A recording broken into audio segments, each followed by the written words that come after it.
Hello everybody, it's Claire here from Sewn by Claire, and today we're going to be making Alfie's waistcoat. Now Alfie's waistcoat is in book 1, Making Lunar Lapin, and it's on page 58, and it's actually this wool waistcoat just here that we're going to be making today.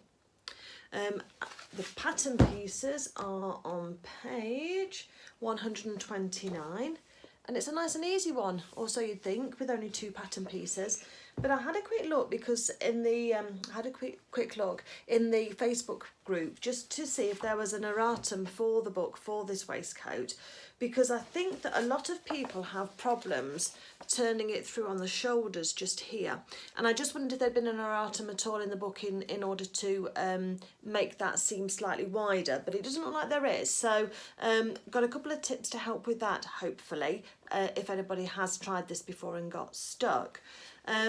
The other thing that seems to give people a lot of problems is the way that the side seams are joined together. So we're going to have a talk about that when we get to that stage as well, and I will have time-stamped this video too, so if you are only here for that bit then you can jump ahead should you wish. But if you're a beginner, or if you're just an improver, or you're just here just to have a go and see how it's all done, then carry on watching, because today we're making Alfie's waistcoat. So I've just popped on just to show you the finished waistcoat, just so that you could decide if this is what you want to continue making. Wilhelmina here is just modelling it for me because I don't have an Alfie currently, but as you can see that fits her quite nicely. We've got the press studs and we've got the points at the bottom here all nice and even, and I have sewn it the way that Sarah said and put the side seams in together, so I do explain how to do that, so I'll let you get on with the video anyway. So one of the first things I want to discuss with you really is your fabric choices. Now I've chosen these 2 fabrics here, which is a grey cotton check, and then I'm going to use this for the lining. So this one's for the outer and this is going to be for the lining for mine. Now I think that number 1 with the problems of turning it through is possibly that the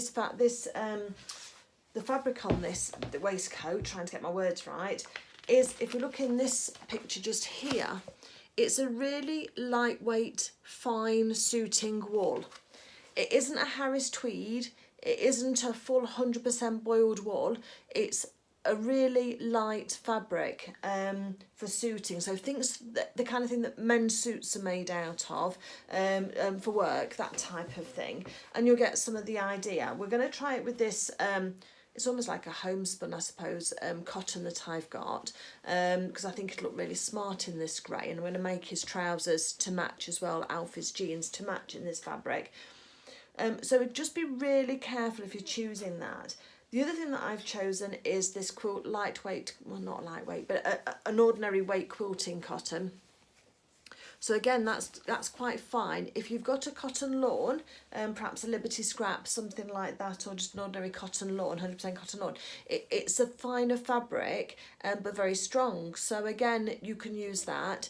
If you're using, want a silky lining to it, you're going to have to be careful again, because the fibres on a not on a pure silk, but on a polyester type silk or satin fabric, they fray really easily. So if you put too much pressure when you're pulling the when you're making the waistcoat, and I'll show you where we pull on it later on, then you're going to pull those fibres through the stitches, and it's just going to start and fray, and you're going to be disappointed with what you've got.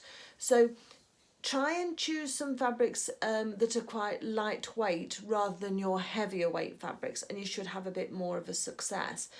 Likewise, you can try corduroy, but I wouldn't go for a jumbo cord. You probably need to do a needle cord, something like that that might work. But again, you might struggle on the shoulders as you're trying to turn it through. So that's the type of thing that if you wanted to make it to the ladies' waistcoat, then exactly the same rules will apply. Just don't choose anything too bulky, because you've got such a small space to get all of that front through, and it's got to then go through and sit nicely without it being pulled or yanked out of position. But with that caveat over, hopefully you need to choose an outer fabric and a coordinating lining like I have done here. Matching thread as well you'll need, and if you've got one that matches both and looks good on both, then that makes your job a lot easier. Otherwise you're going to be switching your threads around. But the choice is yours, absolutely fine. It's only a few moments of hassle, isn't it, to change the thread round in order to get a really good result. So let's talk about the pattern. So for the pattern, we just need 2 pieces. We need Alfie's waistcoat back, cut one in main fabric and cut one in lining. And that's because we've got this fold line here, which shows us where to place the fabric on a fold. So this piece will open out double without a seam down the centre back. And on the front piece here, we've got, we need to cut 2 in main fabric and 2 in the lining. The line across the bottom here is if you're going to be matching up any checks or any patterns or any stripes, because that line there should correspond with the back line here when you're cutting out, and that should mean that your side seams then will match up with a check and a pattern if it's going all the way across. Now mine's a very fine check, so I'm not going to worry too much, but I am still going to pay attention to that and just make sure that it's on one of the lines, whichever way I choose to orientate this and when I cut it out. We've got a couple of marks, which is the buttonholes and the buttons, and I'm going to mark those with a tailor's tack and show you how to do those. So we'll move on to putting this on, tracing out the fabric pattern, because that's what you need to do next. Get your tracing paper out, lay it over, draw around the lines, make sure they're nice and straight and nice and even on this pattern, and transfer all your markings like the fold line marking, and then you're going to cut those out. After you've cut them out, just lay them back over your pattern again, just to make sure that you've cut those out accurately, because that's obviously going to be our first starting point for success, is to make sure we've got a correctly traced off pattern. And literally that's the only pattern pieces you need, is just those 2 pieces. So that's nice and easy, you would think. Let's put the book up there. So let's talk about laying this fabric out. I'm going to start with my lining first, because I think that's going to be easier. And if you know before, I've always told you to look for the selvage edge, which is this straight bound edge here. And we always lay our pattern pieces out north to south or east to west. And if one's east to west, all of them go east to west.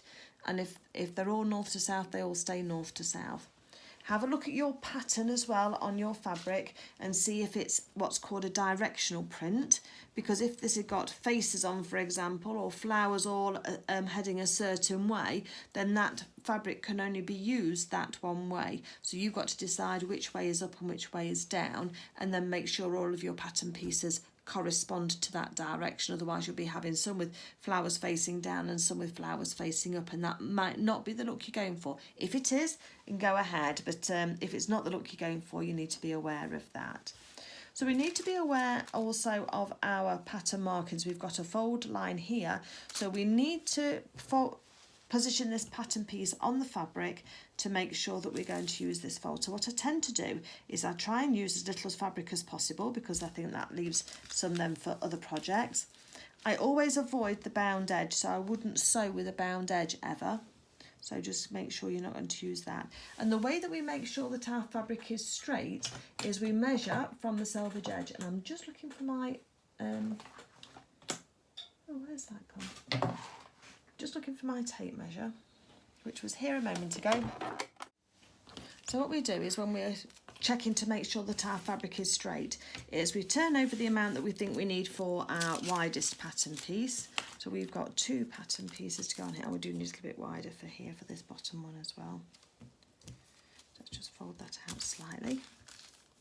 Yeah, that's nice, I'm happy with that. Can I fit both pieces on one strip? Ooh, it's very close. I'm going to go for it. Let's have a look at this then. So we've got here our bound edge, which we're not going to be sewing with, but we can use it for reference. And I can see that my fabric is about 10 centimetres. So I'm just going to move it back to make sure that it's 10 centimetres on the fold edge here. And then I then go to the top here and I make sure that it's 10 centimetres. It's not quite, so that means that it's slightly off. So just move it across slightly, smooth it down, and then measure again. And that's now on 10 centimetres. So I'm happy now that my fabric is now straight all the way up. So I'm just going to finger press that just to hold it in place. So So the next thing we're going to do is going to put our pattern pieces on. And the first one we're going to put on is this one here, which is the back of the waistcoat, and that needs to go onto the folded edge. So the cut edge of the pattern is going to line right up with that folded edge, and then I'm going to pin that into place. Just be careful at the bottom here, because as you can see I've got a slightly frayed edge, and you need to make sure that you're just going to miss that. You don't want to have a pattern piece that's got half of it missing down the bottom. So when you're happy, you can just use your pins and just pin through your fabric and pin your pattern onto your fabric. I tend to pin quite close to my seam allowances in these small pieces, because I don't want to, if it's going to snag the fabric out of the pins, I don't want it to happen in the middle of the garment. So that's one piece pinned on there. And then this other piece now, I can move it slightly forward, and I know that we're going to then fit this one on as well, so that's great. So again, with this, I'm going to use the centre front, because I know that's going to be a straight line. And I'm just going to measure the centre front to the edge of my fabric, the folded edge of my fabric, which is 9 centimetres, and the top of that again, which is just slightly off. Straighten it up a little bit, and then that should be right. I'll check it again in a moment once we've got a couple of pins in just holding it down. And the reason why we check things are on straight of grain is because it's the same with dressmaking when we're making things for ourselves or our children, is that they can the clothes can twist if they're not cut straight of grain when you wash them. Sometimes, have you ever had a t-shirt and you've washed it, and then when you try and lie it out flat to iron it, and it seems like it just doesn't want to sit straight, it wants to twist? That means that it's been cut slightly off straight of grain, and that's the effect that we're trying to avoid by having our pieces sewn onto straight of grain. So I'm just going to pin in there just to hold that. Might have to move that slightly when I cut it out. So there we go, we've got our 2 pattern pieces pinned onto our lining, and now what I'm going to do is just cut these out, and they should be ready then for us to use. And I'm going to then look at the main fabric, and we'll talk about the checks then to line it up properly, and we'll get those cut out too. Now, just before we take off these pattern pieces in order to cut out the main fabric, I'm going to make some tailor's tacks, because we've got these little 3 marks down the front here which correspond with where the buttonholes and buttons should go. And so we need to mark those on the fabric on both pieces. Now, you can take what's called a Frixion pen, and you can make a little dot on it if you want to, but on some fabrics those dots don't come out, and so I favour doing an old-fashioned technique called a tailor's tack, and that's where we mark the points on the clothing with well, not on clothing yet, is it, on the fabric, with a needle and thread. And it's really quick and easy, and you get really quick at doing these, so it doesn't take too much time. But all we do is we take a double piece of thread in a contrasting colour so that it'll stand out. You go to the point that you want to mark, in this case it's the top buttonhole here, and you take a stitch through the pattern piece and through the bits of fabric right on top of where you need to mark. Now you leave a tail of about an inch and a half, and then so that's east to west, and then I go north to south as well, and take a little bite of the fabric and the pattern, and I leave another tail that's about singularly, is obviously looped, but singularly about an inch and a half, and then I cut another tail about an inch and a half. So this is what you're left with here, this loop of thread. We then cut through the loop just there. So it looks quite shaggy there at the moment, but bear with me because we will sort that through. So let's go on to the next one and do another one. So as you can see, they're really very quick and don't take long at all to mark, and you're guaranteed these will come out of your fabric. Okay, so we've got the 3 places here marked with our long shaggy tailor's tags, and now what I'm going to do is take my pins out of my pattern piece.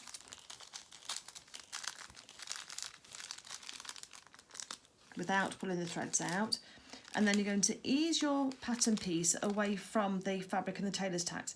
If any of your threads get stuck as they're coming through, just put your finger on them and then just continue to ease the pattern off, and that will then make that easier for you then to take the pattern piece off, and that's ready to use again on our main fabric. But then how we mark this across, because obviously we've got the little dots on the back here where those crosses are, where the threads have gone all the way through, and we've got these long shaggy bits on the front. But what we do then is we then ease the two pieces of fabric apart. So we've got this like bridge of threads, if you like. And then we take our scissors and we cut through the middle of the bridge of threads, being very careful not to pull them all the way through and out of our fabric, and also not to snip our fabric. So we've got another one here. So just pull the threads away to make that little bridge, and then we cut in the middle of the bridge very carefully. And then we've got our final one here, pull it just slightly apart, and then we snip again. Now here we can see, if I move those pins out of the way, that we've now got our two pieces of fabric here for our waistcoat lining, and each of them have got the lines marked on them that we wanted. So this one's tufty on the back but smooth on the front, but there's a little red dot there that you can see, and these ones here are loose. So just remember that they're there. Don't go pulling them out thinking that you've got a loose thread somewhere, because you haven't. The one thing that I didn't mention when cutting out, and I cut mine out on the double, is that if you cut your fabric out singly, remember you need one cut this way, and you need to flip your pattern piece over and cut another out this way, because if you cut out two the same, like this, if you put this, because you're working with fabric, not with felt, so if you cut out one that way and then just move your pattern out and cut another one this way, can you see that they don't then, there you've got two of the same side and you need one of each side, and the way that you achieve one of each side is cut one that way, turn your fabric over and cut that way, one out that way, or you have your fabric together, wrong sides or right sides together when you cut it out, and you cut two out at the same time. There is a video on my website, on my channel, about mirroring pieces if you need a little bit more of a refresher on that, so go and have a look at that one if you need it. But that's our two pattern pieces. I just need to trim off this bottom edge because I haven't tidied up this bottom edge. Just do that just quickly. And here we've got our back of our lining here, so just take the pins out of here, and then because we cut it on the fold, then when we open this one out, then we've got our double backed piece there. So we can put all of these together now, and that's all cut out, ready to go. So I just usually just put a pin through it and then just pop them to one side, so to put it to one side.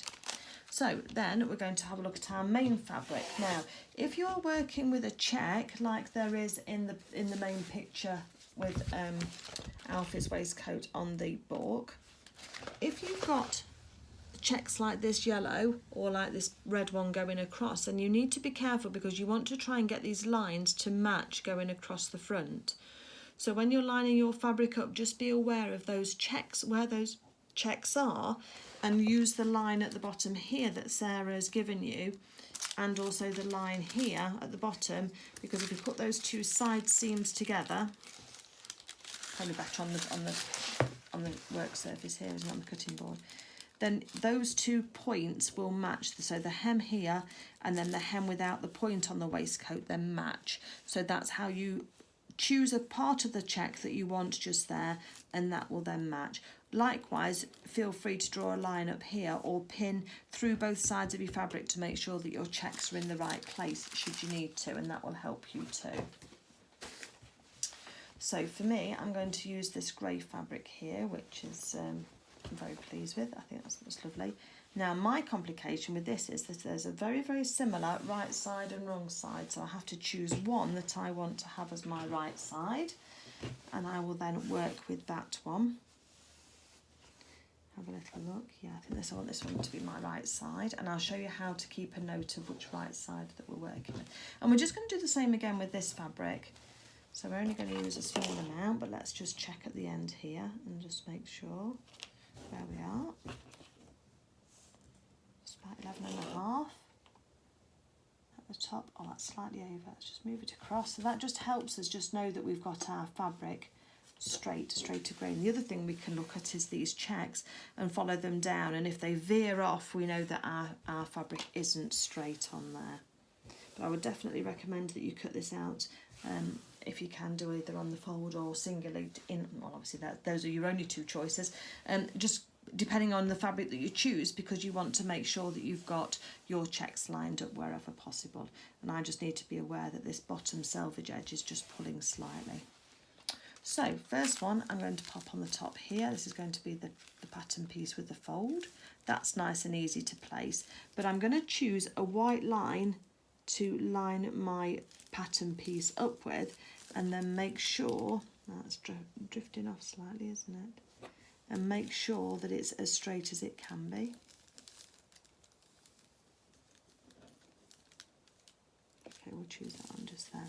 Just make sure your pattern piece doesn't go off the top of your fabric at the top, and then we're going to pin that one into place. Just to hold that together. Make sure that your pattern piece is on your fold at the top, just pull it across if you need to. Little fold in the pattern piece there. Now I always trace my patterns off as well. It doesn't matter whether I'm dressmaking or whether I'm making children's clothes or whether I'm making Lunar Lapin clothes, because I want that the original pattern to be intact, especially if it's multi-sized, because sometimes our sizes change or sometimes we want to make the pattern for somebody else. So I always trace. Oh no, you see I've got loads of fabric left here, so I am going to move this across. Hold on one second. I'll come back to you in a second when I've finished doing this.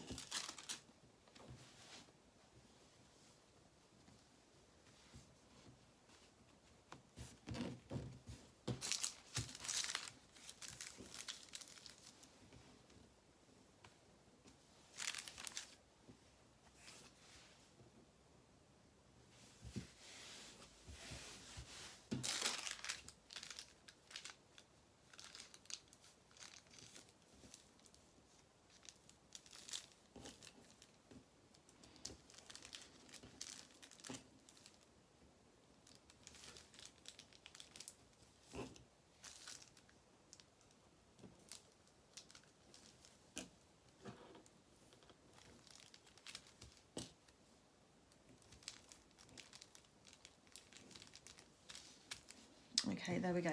I absolutely hate wasting fabric. Sorry folks, it's just a pet peeve of mine, so I try to be as careful when I'm pinning as I can be. So again, we're trying to just match up where the bottom of this line is, and on my fabric it's not lining up quite right because the fabric is actually slightly off grain. It's sort of sloping down on the selvage edge. So, but I think with this being such a fine check, I'm not so worried. But I am just trying to line it up as best as I can to make sure that it's in the same place where possible. So let's just pin this piece on here. It's very close to the folded edge, but I can just snip that off. Yeah, sorry, I was saying, wasn't I? The dressmaking patterns as well, I always trace my pattern pieces off the main fabric. I know it's a bit of an extra step, but patterns are quite expensive, and I think that if you can get in the habit of doing that, especially if it's a multi-size pattern, then if you want to change the design anytime in the future, or if your size changes or you want to make it for somebody else, then you've got the ability to go back to that pattern and redraw it again. In order to make it the size that you then want. Whereas if you've snipped it out already, you've then only got that one size of pattern piece, and that's all you've got.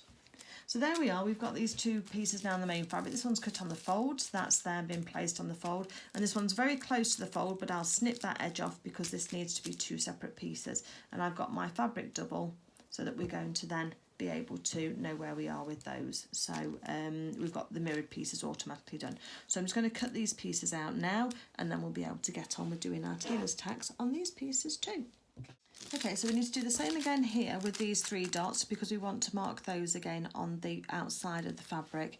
So we're just going to do exactly the same thing. We're going to use our thread and make the little crosses, tailor's tacks, through the centre of the notches that we've got, not notches, the marks we've got there. And it doesn't matter whether it's a dot or a notch, we're just going to mark those as we would and separate those the same way.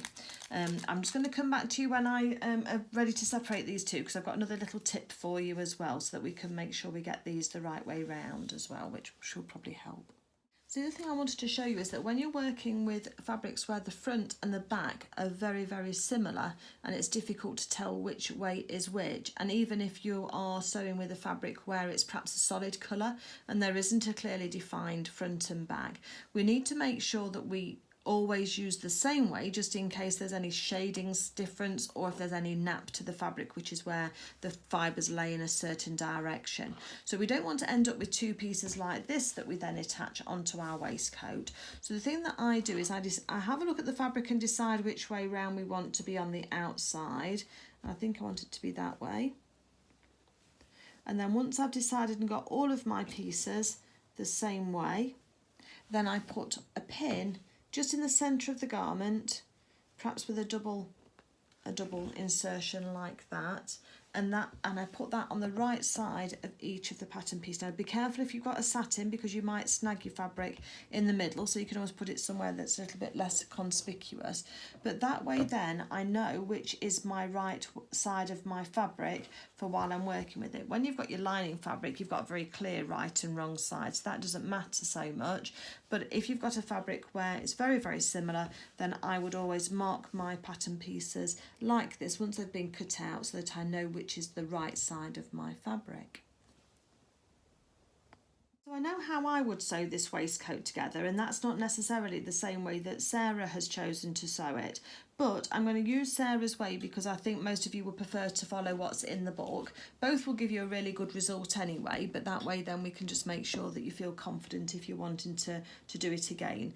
But for now, Sarah wants to take your fronts and your back and put your fronts right side together on your back. Now match up the armholes and match up the neck edge to make sure that they're straight. And then we're just going to put a pin across here where we're going to sew. And then we're going to sew this. So be careful you don't offer that one up to that way. We need the tailor's tacks look to be together and to be crossing over like they will do on the finished waistcoat.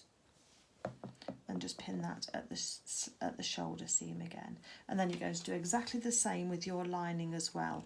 So let's take the back lining and put it right side up, and then we're going to put the two right sides of the waistcoat lining down, and we're going to make sure that the tailor's tacks are overlapping, matching each other, so that these two pieces here have both got tailor's tacks on them. We're not putting one piece there where we've got not got tailor's tacks. We're putting them together so that the tailor's tacks are together. Match up your shoulder seams, and then we're going to sew across all of these 4 shoulder seams, 2 on the lining, 2 on the outside of the fabric at 1/4 inch, just to secure those together. So let me just get my machine ready, and I've got my 2 bits of our fabrics set together, and we're going to go off and do that. So I've got my sewing machine lined up with just a general all-purpose thread and in a corresponding colour. I'll switch it on, that might help as well. And then what we're going to do now is we're just going to sew across the 4 shoulder seams at 1/4 inch. So line up the raw edge of your fabric with the indicated mark on your press on your machine. Hold on to your thread ends when you start, as we do normally anyway, as I always tell you to do. And then we're going to, it's just on a straight stitch, a couple of stitches forward, a couple of stitches back, and then we're just going to sew across. And then we're going to reverse at the end again as well, just to secure those threads. And then we're going to use our scissors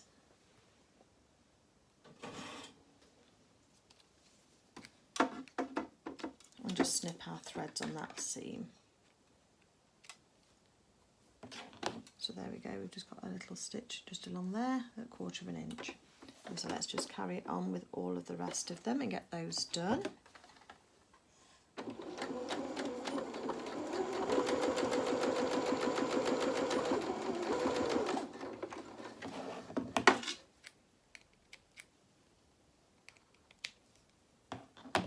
So that's that one done.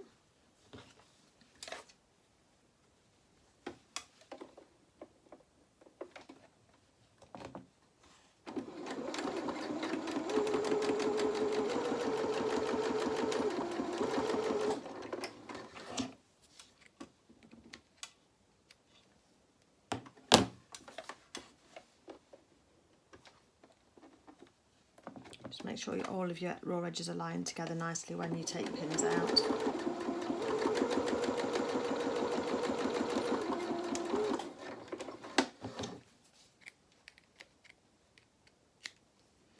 Right, So now on our main fabric, we can take our pins out because we now know, because of this seam here, we now know which is the right and the wrong side. So I'm just going to take those pins out so they don't get in the way when we're working.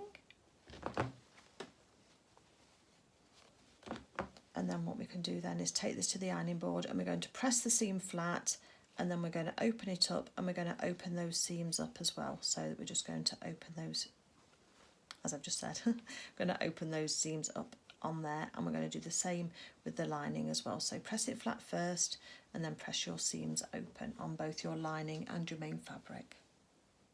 So the next thing we're going to do is take the main body of our waistcoat and put that right side up, and we're going to take the lining of our waistcoat and have that right side down, and we're now going to match the two together. So we're matching the side seams, not side seams, the shoulder seams together and the neck edge together, so that they match up really nice. They should match up nicely. They're the same pattern piece, and your front pieces as well. So if you've done the same seam allowance, that's where it will have helped. And I'm just going to pin at right angles to the seam that we're going to do, because we're going to start at this side edge here, and we're going to sew down to the point, across to the centre front, up the centre front, around the neck, back down the other neck edge, down the other centre front, and do the other side as well. So that's the stitching that we're going to do, but we need to just get these lined up first to make sure that they're all sitting nicely.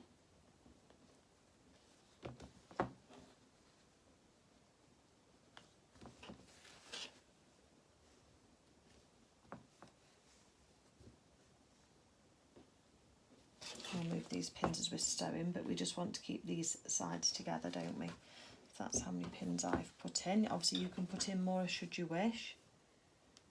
Just put in as many as you're comfortable with, but not so many that become a hazard to your sewing. And certainly put something in down towards the point so that you can hold those together, because we want those points nice, and we want the side seams to match nicely as well.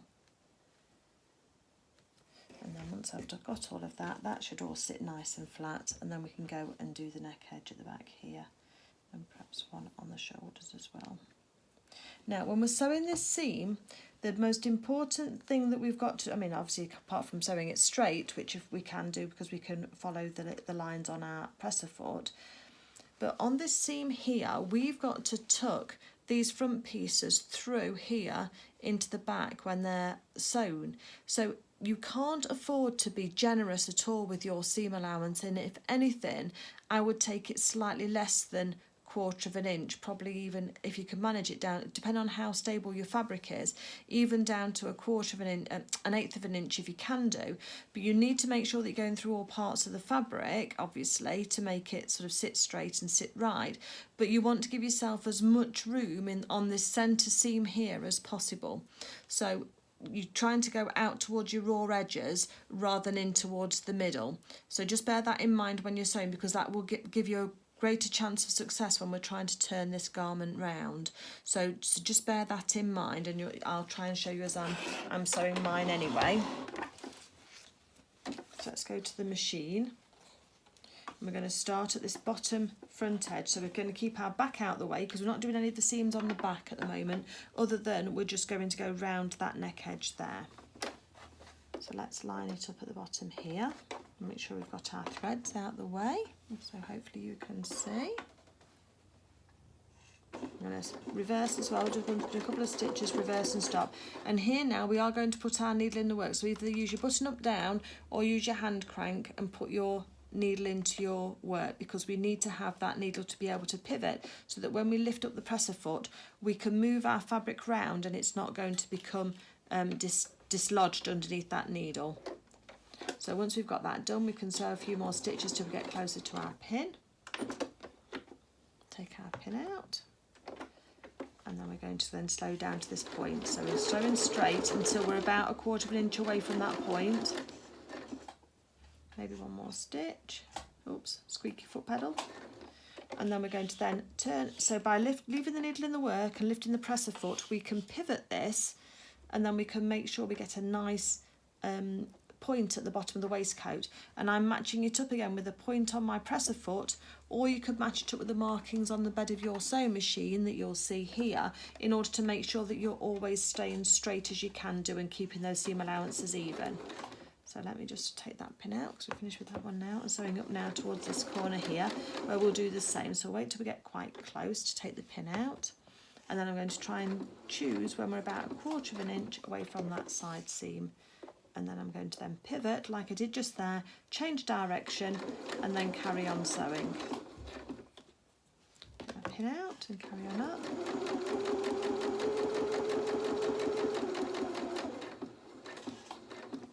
About the same here, and with practice you'll get better at eyeing where you are on your 1/4 of an inch seam allowance. Sorry, I just had that folded under, and it'll get easier for you. If you have to mark it, then don't be afraid to mark it if you need to, with some chalk or with a friction pen, because you're on the inside. As long as your friction pen doesn't go through to the other side, you can use a seam gauge like this one here, and you can mark your 1/2 centimetre for your seam allowance so that you know that you're where you need to be all the way round, and that will give you a dotted line then that you can follow.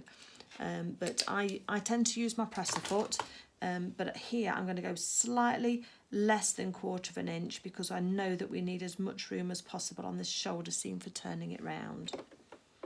So for now, let's go around the neck. It's a gentle curve, so we don't have to pivot much on that at all, but just make sure your fabric is lying nice and flat. Take your pins out as you get to them. We try very hard not to sew over our pins. And now we're going to need to change direction, but we're going to do it gently so we don't have a real big jolt. So we're now going to just move this fabric round just by lifting our presser foot up a bit and just moving our fabric round. And we can take a couple of stitches there and then just move it a little bit more, a couple of stitches more, and then we can then just start to move around this curve for the back of the neck.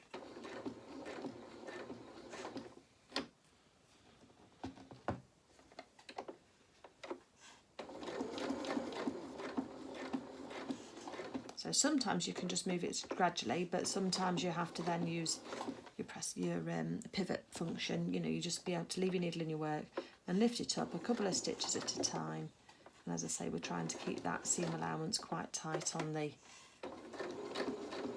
edge of the waistcoat to give us as much room as possible.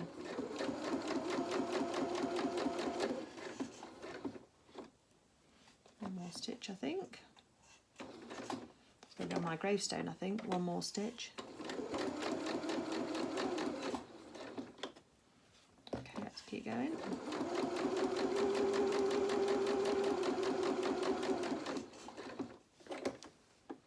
Okay, take that one out. Finish with that one.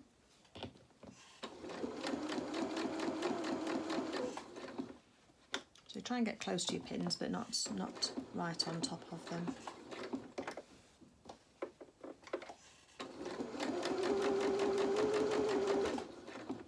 There's no need to back tack at the corners because you've not broken your thread at all, so there's no risk of that coming undone. And then just reverse again at the end. Needle up and take our threads off. And take our starting threads off. We'll have a look and see what we've sewn. So this is where we are. So we've sewn across here. Hopefully you can, I don't know if you can see my stitches or not, but quite close to that corner edge just there. We need to make sure we've gone through both layers of fabric, and we have, so that's good. And then round the neck, and then we've come down through the front and done these two here. Now what we're going to do now is going to clip into the neck. Now in order to do this, what we're trying to do is release the tension so that the neck edge can stretch, because this edge here is tighter than that neck edge there. So when it pushes through, this fabric will pull otherwise and it'll never sit flat.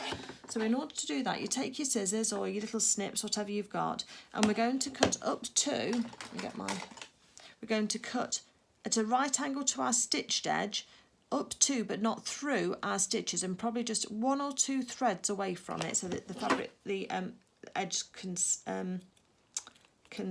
move. So there we go, we've got up to but not through, up to not through, and we're literally just taking just a few little snips around this corner. The rule of thumb is the tighter the curve, the more snips that you need to make it turn. I put my snips in another project and I should have left them here. So I'm missing them now. The other thing I'm going to do is where I've got a seam allowance here, so not that one, but like a seam allowance there, where the corner is beyond the stitch line, I'm going to take it off at a right angle to the seam just to try and reduce bulk, because we don't need that little bit of seam allowance just there. So it doesn't compromise the seam at all, but it just takes that little bit of fabric out so it doesn't get in the way. So hopefully this is making sense. So I've just gone past that, so if we hold this out you can see how those snips then fan out in order to accommodate this line sitting straight, but when we put it together it lies flat, and that's what we want. I'm going to do just one more on top of the shoulder here just to help that. And don't go with your scissors like that when you're making your little snips. Just use the nose of your scissors, because that way you're less likely to go and chunk and take a big chunk out of everything. So let's have a look and see what Sarah wants. All she wants is to clip these corners as well. So also when we're going to be turning these corners, we need to just release some of the fabric there as well, so that it's not going to get in the way. So just trim that down so that it's close to but not through your stitches. And again just here so that it can sit as flat as possible. And then we've got another one here, another one here, and then we've got the one on the edge of the neck edge, haven't we, as well, a little bit more softer, but it's still there, so just take that bulk out. It'll just help it sit better. So I haven't taken much off. That's all of it, the snipping I've done in total, so it's not a lot, but it will make all the difference when we're turning things through. So the next thing that we need to do now is sew around these arms. So we've got our fabrics on top of each other. So we're going to manipulate these fabrics now so that they're right on top of each other in the correct way. And again, we're going to just pin around the armhole, just to get that to say it's flat. Now we are going to have to pivot as we're sewing this, but that's okay. We're not going down the side seams at all. They're going to stay loose at the moment, but we are just going to be sewing along these bits just here on these shoulders. Use as many pins as you're comfortable with. I'm going to pin both sides at the same time. Make sure your seams are on top of each other on your shoulders, and that will help too.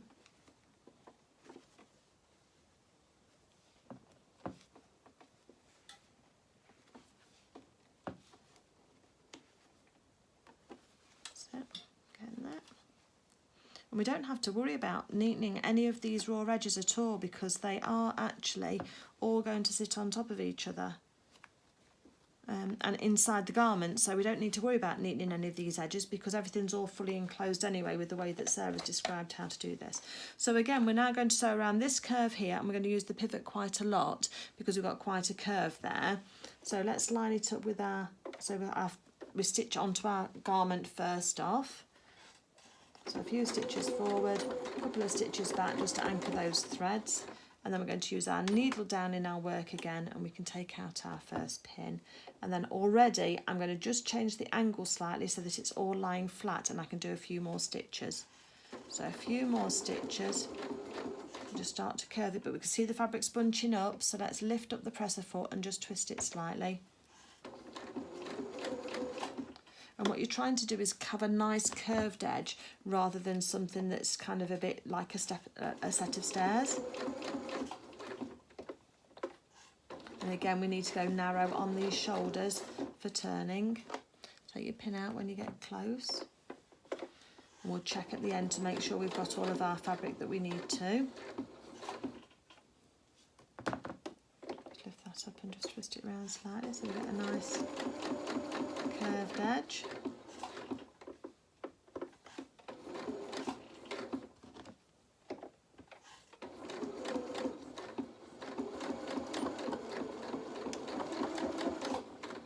Okay, that's one done.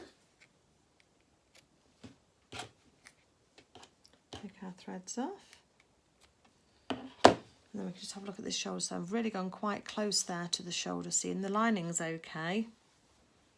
we'll have a look and see how we get on, and if I've gone too close for these fibres we'll see. But it has got a double thickness there because of the seam allowance and the actual shoulder seam, so we might be okay.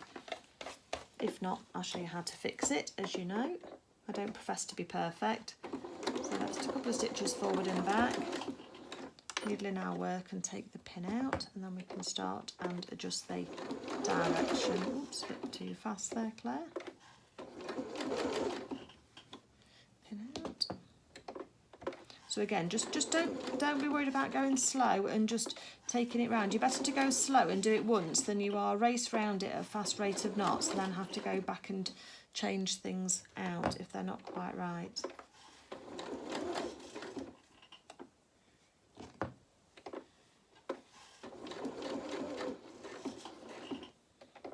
So again, we're just moving this round just to make sure that it's lying flat, and so we get a nice curve on our corners and our arms.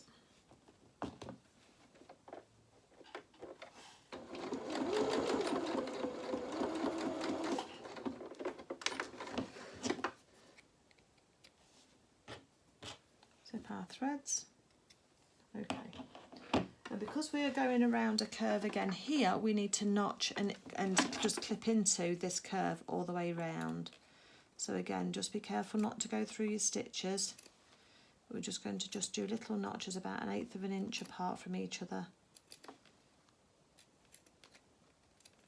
just to make sure that that is going to sit still. Sit still. Sit flat. That's the word I wanted.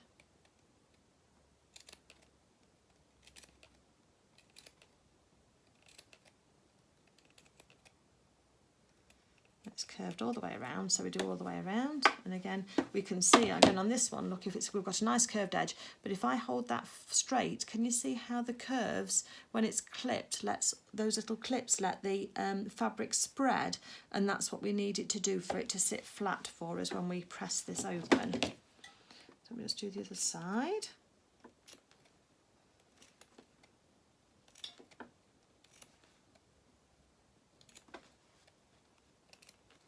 I haven't got much of a seam allowance, so I'm not going to trim it off this time on this side, because I want to leave that seam allowance intact just to help that seam not pull apart.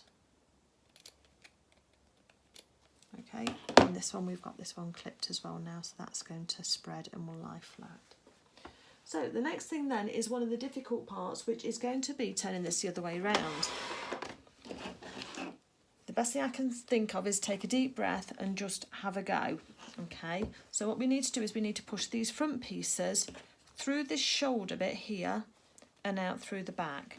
The best way that I've found of doing this when I've done it before is if you open it up and kind of put your finger through, find your gap that you're going to go through, go down to one of your bottom edges, open it out, and then you're wanting to pull that fabric back so that you can locate where the end of your finger is, because that's going to show you the passage right the way through. So there's my thumb showing through the shoulder.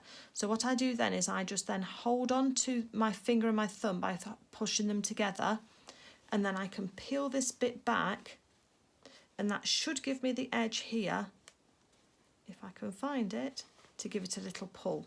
So it's all going to bunch up, and it's going to go very, very tight. And what we're trying to do is just very gently edge this fabric through. Very, very gently. You're going to have to use a little bit of force. Oh, there it goes, look, it just suddenly went. And then we can pull this out now and straighten it out. Just use our fingers just to go into the corners. So because of the fabric that I've chosen, being fairly lightweight, and if you've got a make me kit or a remake kit from Cool Crafting, you'll have the correct weight fabric in to be able to do this. So let's do this again. So first of all, I locate where the shoulder seam is here, okay, and I'm going to push my thumb through the inside of that. So I've pulled apart the two back pieces, and at that shoulder point I'm pushing my thumb through into that tight hole. So that's the tight hole here where the shoulder seams are. What to do then is pull the two side pieces apart, front pieces apart, sorry, and I peel it back till I can see my end of my thumb, and there's the end of my thumb. And then I'm going to then pinch my finger and my thumb together with the fabric on that bottom corner at the front. Any of the bottom corners is fine, but this side one is where I've found is best. Pinch that together, and then I can put pressure on my finger and it pushes the fabric through, or starts it through, and then I can pull it and grab a hold of the end at that point on the shoulder, and then if I give it a tug, it then comes through. Yours, depending on the fabric you've chosen, may be easier or worse than that, and all I can say is just be gentle with it, just be persistent, and eventually you'll get it to pull through. And then when you have, if you've done your clipping right, you should be able to manipulate this fabric now so that it sits nicely on your work surface, your cutting board. And so you've got the fabric all together. So then we're just going to roll our fingers on these seams, just watching we don't pull out our tailor's tacks. And we can also use the end of our seam gauge as well. It's got a little point there, and it's got some nice curved corners, so you can use that to push into the corners to pull those out. Just be careful if you're using the point that you don't push so hard that you push through the fibres on your jacket, and because we've trimmed those, they should go into a nice point for you. And again here we're just going to just gently just ease that seam out to give us a point too. Then we move over to the other one, and again just push that into gently, or you can use a knitting needle, or you might have some other favourite tool that you use. Chopsticks are good as well, but they kind of have a bit of a blunt end sometimes, just to get that to lie straight and lie flat.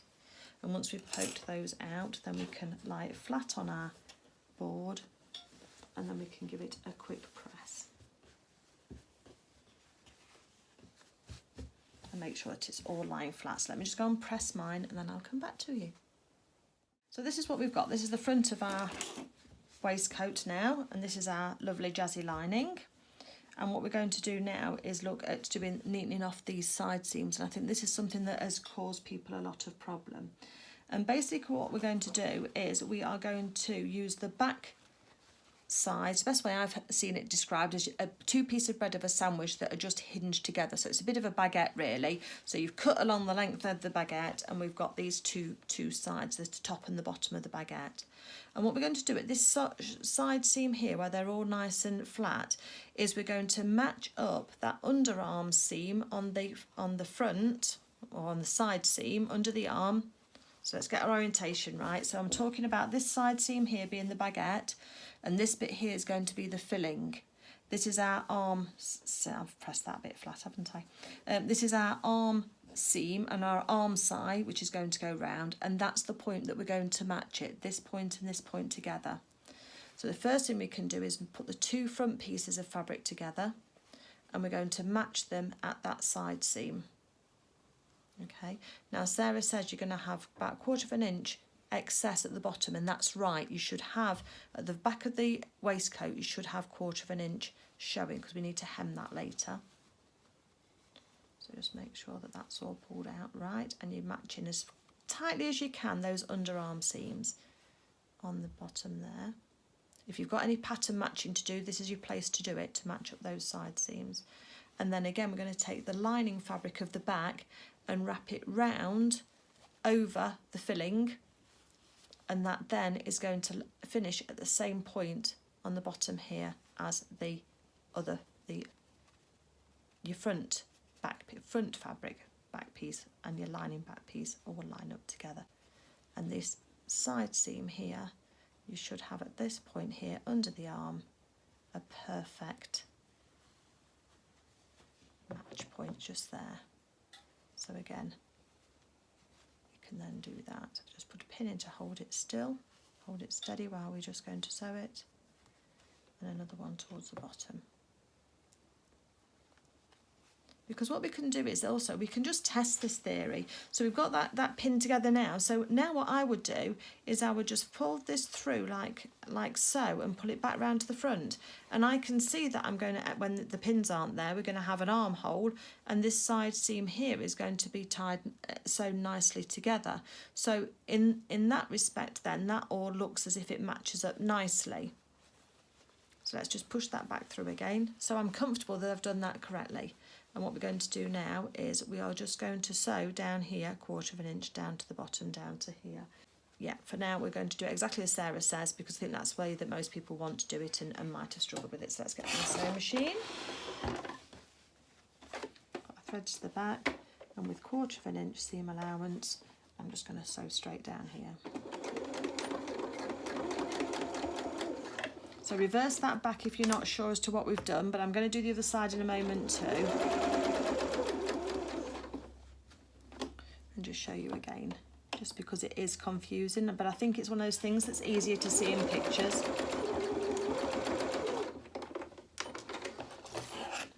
Easier to see in pictures? No, it's not easier to see in pictures. It's easier to see in words and on video. So, okay, so that's the seam that I've just sewn with our underarms together. So now if I pull this through and just pull on the front, you'll see that we've got a nicely lined up front there, and it's all nice and neat on that side seam for both the lining and for the main fabric. So let's do the other side. So let's lay it down so we get our orientation. So this is our filling, with a few loose threads as we can see, but we don't need to worry about those because they'll all get hidden. And this is our baguette that we've opened, and we've got a hinge at the back of the crust here. So we're going to first now line up our lining pieces. So let's put the underarm of the lining and the underarm of our jacket, of our waistcoat front together. And then we're going to wrap the front of the waistcoat round so that that matches the front of the waistcoat down here. So I'm going to put a pin in at right angles to that so that we can hold that filling of the front in between the two back pieces. So let's pop that on there. Okay, and now we're just going to sew down here at 1/4 of an inch.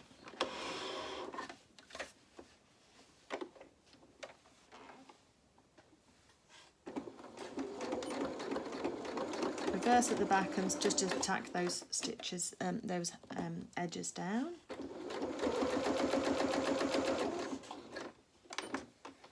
Needle in your work to take your pins out so that it stays flat. Let me just reverse and trim our threads. So I hope that's all made sense. You can rewind the video as many times as you like, can't you, and just to see where you are with that and make sure it's all right. So again, we've got a nicely finished edge here for an arm, for a Luna or an Alfie. Nicely, neatly finished off at the underarm. And now all we've got to do now is fold up these little bits here in order to hand sew that shut, and that's the picture that Sarah shows you at the end. So we're going to fold these two hems here up 1/4 of an inch, lay them on top of each other. Just make sure your waistcoat back is lying flat to each other. Tuck those little bits in at the sides, and then we can pin it nice and neatly.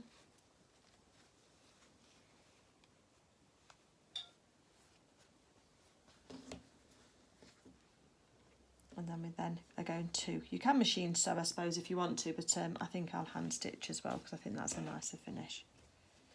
And that's what we're going to end up with, is Alfie's waistcoat looking like that. And then it's going to be finished off. I'm going to tuck those corners in and finish it off neatly so it's nice and level on the back there.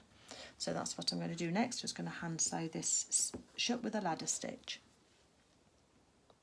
One thing I have just found is that when you're trying to get these to lie flat, if you go into your jacket, into your waistcoat, and open up your seam allowance and then fold it right over at the point that the front goes in, then you can then fold those two bits onto each other, the two of the back pieces, and they fold in together much easier than trying to fold it over the seam allowance any other way. So that folds in quite nicely, and then just put your pin in just to hold that still ready for hand stitching. So again, this side here, open up your seam allowance, fold it forward over the top of your side pieces, and then you can then tuck it in. And again, folding over the seam allowance and folding up the edge to give you a pressed edge to sew with as well will make a big difference too. So let's put a pin in that one and hold that one together for us. And then we've just got to go along the back here and make sure that that's all lined up. So next thing we're going to do is use, and I'm just get that one a bit neater. And that should all sit nicely on top of each other. It does. So the next thing that we're going to do then is get a needle and thread and just sew this seam together. So the way that I sew these together is I've just started my thread off in the corner so I can hide the knot. And then I pinch the fabric on that fold line between my finger and my thumb. And then I take alternative bites from either side. So this little bites of the lining and pull my thread through. Make sure there's no loops on your thread because I've got my thread double.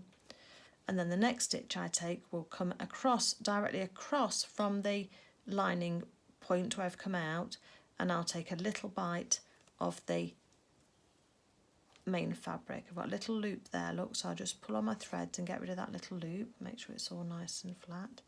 And then I'll go directly across again and take a little bite of my lining fabric. You just want a few fibres, just enough to make a stitch, and then pull.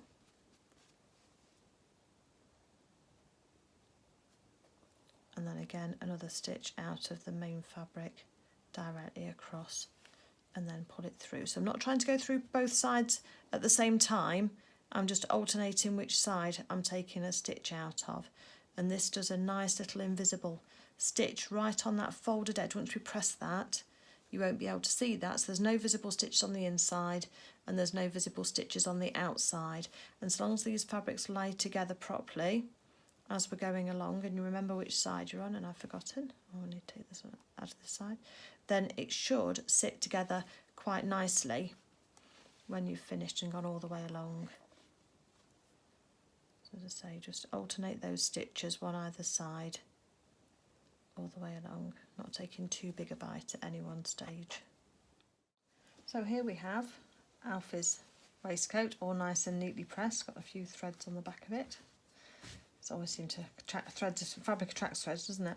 And we've got the little pointed fronts, it's all nice and even. We've got our neckline, lovely finished off back and lovely finished off front.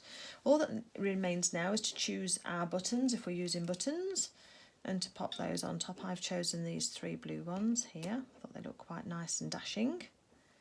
And I'll just make sure that I sew all of the because this one's got a little bit of only two holes, and I'll make sure that I either sew them all that up north to south or all east to west.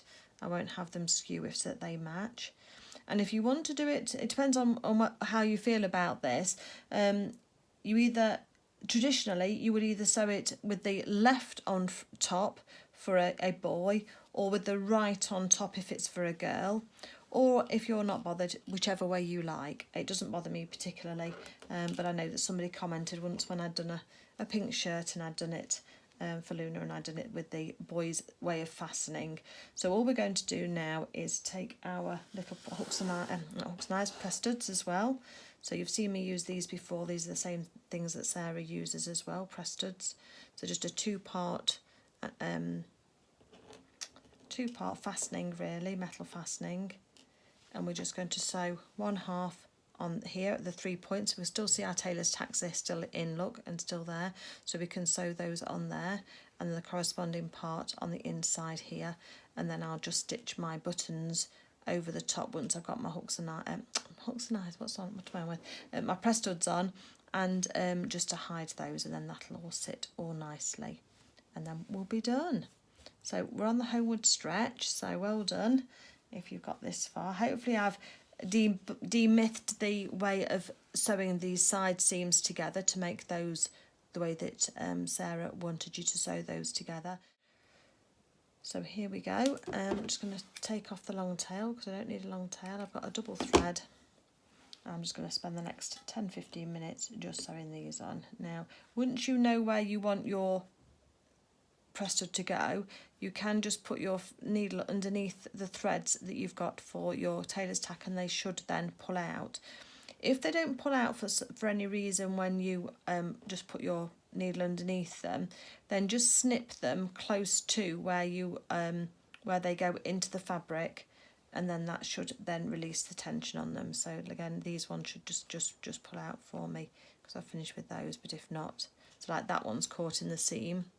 So all I would do with that one then is snip it close to the seam, and you should then be able to pull the rest of it out, and we can, with just my nails, it's just all pulled out.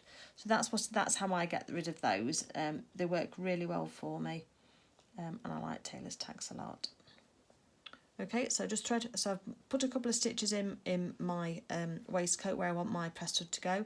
I've just hooked my Presto on, so I don't try and attach it at the same time as I'm holding it. At the moment, I just get it onto my thread, and then I can work with it. And then I just take 3 or 4 stitches through the metal hole, making sure that you don't get any loops on your threads as you do it, on each one of the 4, because there's four little holes. Just holding it in place with my fingernail, and after a while it just becomes anchored anyway. That's 3, that's 4, and then I just travel underneath my fabric, in between the lining and the main fabric to the next point. Oh, I've gone through both edges there. So just travel through. There you go, nothing through on the inside, and that makes it really neat on the inside for you as well. So just tighten that up, and then we're just going to do 3 or 4 just here. So there we go, 1, 2, 3. Oh, got a loop, so just pull on one of your threads to find out which one it is that's looping. Not that one, that's the other one. It's always the other one, isn't it? Give it a little pull and that will disappear then. That was 3. So that's 4 stitches. And then again, move across to the other side. Just through the top of the fabric. And then we're just going to just poke it through the needle, through the hole, and then 4 stitches here just through the outer fabric. 1, 2, 3, 4.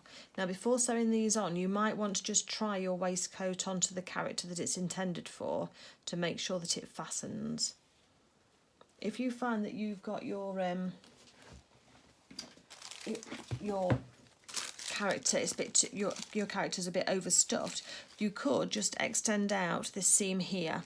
So just carry this line on a little bit more, and this line on say 1/2 inch, and just then draw a straight line, so you add on a bit onto the pattern piece, and then the same on this one, add on to this one too at that point too, and then when you put those together they'll still match, but you'll have that extra 1/2 inch in between, and that should give you enough then to get round your character's waist. So just a simple little pattern change like that can make all the difference. Likewise, if you're wanting to use a very thick fabric for your Luna, I would probably make this a little bit wider here, so take this curve a little bit more steep if you like, to make this angle and this seam here longer, so that you've got more in your gap to turn it through. But whatever you do to one, you then have to do to the other, so make sure that your other piece, and I'd probably extend the arm edge rather than the neck edge, and just add extra on here, and just add a wedge on, and then gradually take it to nothing down there, and that will give you more if you really want to use a thicker fabric like a Harris tweed, or you know, a nice thick denim or something like that, because as you could see, this fabric went through quite nicely, and I think a fine suiting fabric would go through really nicely too, and would not cause you any problems with turning at the shoulders. But as I say, just make sure on this seam here that your seam allowance is as scant as you can get away with it, and that will also make it easier for turning. So I'll just carry on and sew these on. You don't need to see me sew these on, you've seen this a million times. and if not, then shout at me and I'll do you a video for how to do these. But I use these on the back of the dresses and other fastenings as well like that, so you should be able to find one of the videos with those on already. Okay, so let me just get on with this and then we'll talk at the end. And so we're all finished. Here's Wilhelmina modelling Alfie's waistcoat for me because I don't have an Alfie at the moment. And as you can see, I've just sewn the buttons over the top of the press studs. We've got the press studs underneath on here. All nice and even at the back, nicely sewn, lovely and neat. And on the inside, as you can see, we've got his lovely dapper lining, and all those seams, all those raw edges are all nicely enclosed in there. So going to be the jeans next in the same fabric as this, so keep your eyes out for that. If you wanted to subscribe, I'd be really grateful. It really does send a strong message to YouTube that you do like my videos, and also a lovely message to me that you appreciate what I do as well. And if you turn on the notification bell, then when I upload a new video, you'll actually get a notification to say that a new video has been uploaded, then you can take a look. But for now, happy stitching everybody, and I'll see you all soon. Take care. Bye.